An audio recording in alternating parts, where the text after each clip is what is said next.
Nous avons une excellente nouvelle pour vous. La saison des asperges commence. Bonjour les amis, bienvenue sur notre chaîne Cuisine Pratique pour les non-voyants pour une nouvelle recette. Cette fois, c'est un gratin d'asperges. Et oui, comme l'année passée, nous avons ouvert la chaîne au mois de juin, la saison était terminée. Et nous n'avions pas eu l'occasion de vous présenter des recettes avec des asperges. On va évidemment combler ce manque cette année avec donc ce gratin d'asperges. Voilà. Alors les ingrédients. Il nous faut bien sûr des asperges, ça serait mieux. Nous avons choisi des asperges vertes parce qu'elles sont d'abord plus fines au niveau du goût.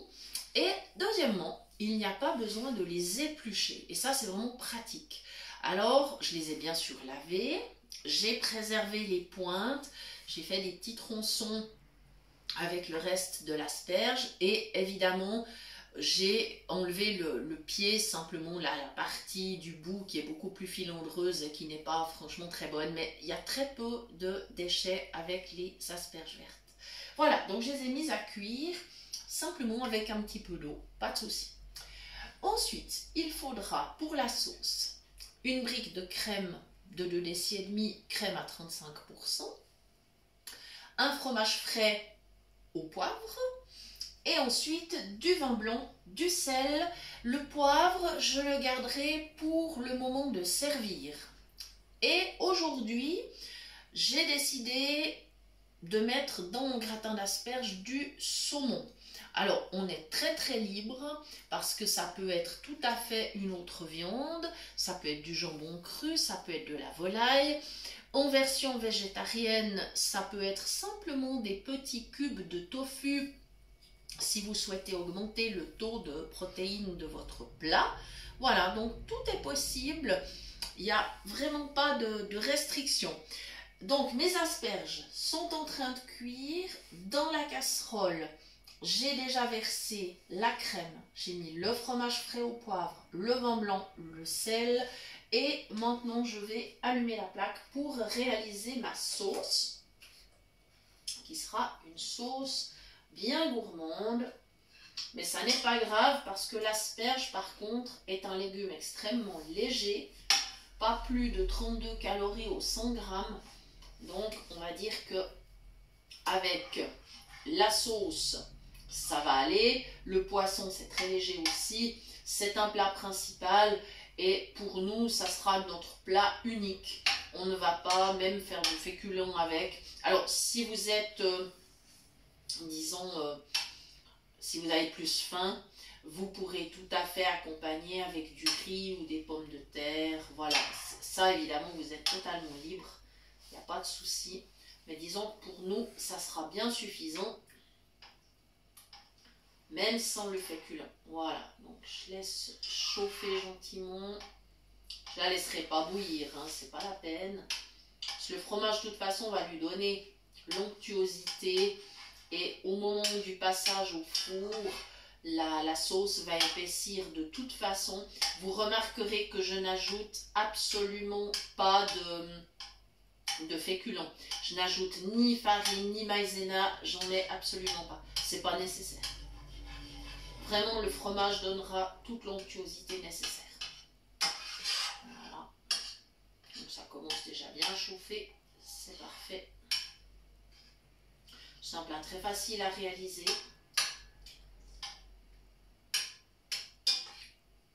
Et vous pouvez le faire avec du poisson frais par exemple, ou même du poisson surgelé que vous aurez mis à dégeler. Il n'y a pas de souci. Ma petite astuce, c'est de mettre simplement le poisson au fond du plat et de mettre les légumes par-dessus. Ça permet au poisson de bien cuire dans le four, mais de ne pas surcuire. Comme ça, il ne se dessèche pas. Voilà, ça c'est la petite astuce supplémentaire. Voilà, comme ceci. Je pense qu'on va faire une petite pause parce que il faut que je termine ma sauce et que je vérifie la cuisson des asperges. On se retrouve tout de suite. C'est reparti.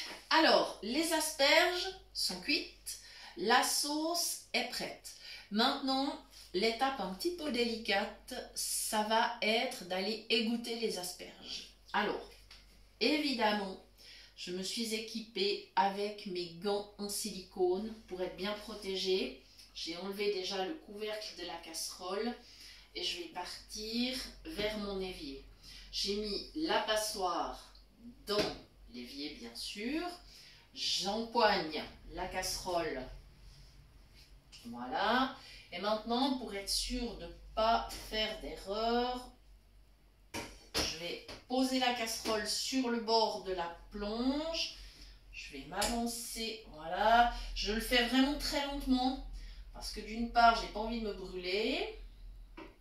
Voilà. Maintenant, je suis sûre que je suis au-dessus de la passoire, donc c'est bon. Je tourne. Voilà. C'est parfait. Voilà, il n'en reste plus dans la casserole, c'est ok. Voilà, la casserole, bon, je la laisse sur la planche. Je vais m'en occuper tout à l'heure, je vais la laver. Maintenant, je vais pouvoir me séparer de mes gants. Et comme je n'ai aucune envie toujours de me brûler, eh bien, je vais refroidir mes asperges avec un peu d'eau fraîche. Ça n'a pas d'importance puisque de toute façon, après, elles vont aller au four pour gratiner. Voilà, donc je vais les refroidir un petit peu. Voilà, comme ça, pas de risque de brûlure. Alors, j'espère que j'en ai pas trop mis à côté. Non, ça va. Ça va, ça a l'air de bien se passer. Ouais, il y en a quand même quelques-unes qui sont parties à côté. J'aurais dû prendre la grande passoire. Ça n'est pas grave, je les récupère. Mon évier étant bien propre, il n'y a pas de souci. Voilà. L'essentiel, c'est d'oser le faire. Il y a quelques temps encore, je n'osais pas faire cette étape. Et maintenant, en fait, j'ai pris de l'assurance. Et voilà, c'est toujours en faisant qu'on acquiert de l'assurance et que petit à petit, on ose faire encore mieux, encore plus. Voilà. Maintenant, j'espère que ça dégouline pas trop. Non, c'est bon. Je secoue un petit peu ma passoire quand même, hein, pour que mon eau s'évacue bien. Voilà, pas de souci. Je viens à table et hop, je suis au-dessus de mon plat dans lequel j'ai mis donc les 2 filets de saumon. Voilà, je vais pouvoir verser mes asperges. C'est tip top, ça se passe bien. Je vais doucement, je préfère toujours aller doucement plutôt que de faire des catastrophes. Ça se passe plutôt bien. Là, je vais aller remettre ma passoire dans l'évier. Et maintenant, avec les mains, je vais répartir mes légumes.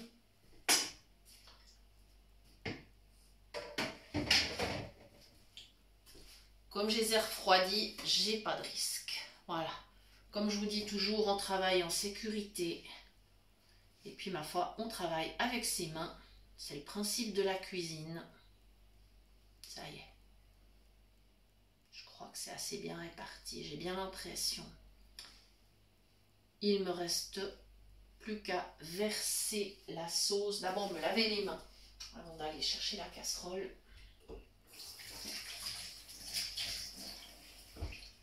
C'est une bonne chose de faite.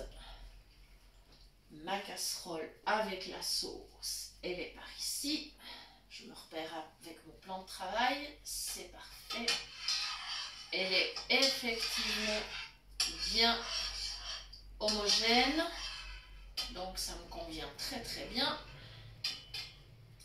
Je vais aller poser la spatule également dans mon évier.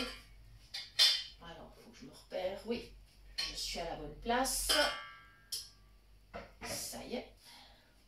Me voici de retour vers la table. Et maintenant, je me positionne bien au-dessus du plat. Ma sauce a pu refroidir aussi un petit peu, donc elle n'est pas brûlante. Je n'ai pas de risque. J'aime toujours autant laisser un petit peu refroidir. Je verse tranquillement. Vraiment tranquillement. Voilà. Et je vais pas tarder à envoyer mon plat au four. Alors, la cuisson va se faire à 200 degrés, 25 minutes, peut-être 30. Ça dépendra si mon gratin est bien gratiné ou pas. Voilà, tout simplement. Il me reste à vous remercier d'avoir suivi cette recette. Je vous rappelle que vous pouvez bien sûr toujours nous écrire à notre adresse cuisinepratique@mail.ch et que vous pouvez également nous retrouver sur Facebook, sur notre page qui porte le même nom que la chaîne. Sur la page, il y a des petits plus, des lives, des infos sur la nutrition. On essaie de vous donner encore plus d'astuces. Voilà, mon plat, eh bien, il va pouvoir partir au four. Merci beaucoup d'avoir été avec nous pour cette recette et à bientôt pour de nouvelles idées cuisine. Merci.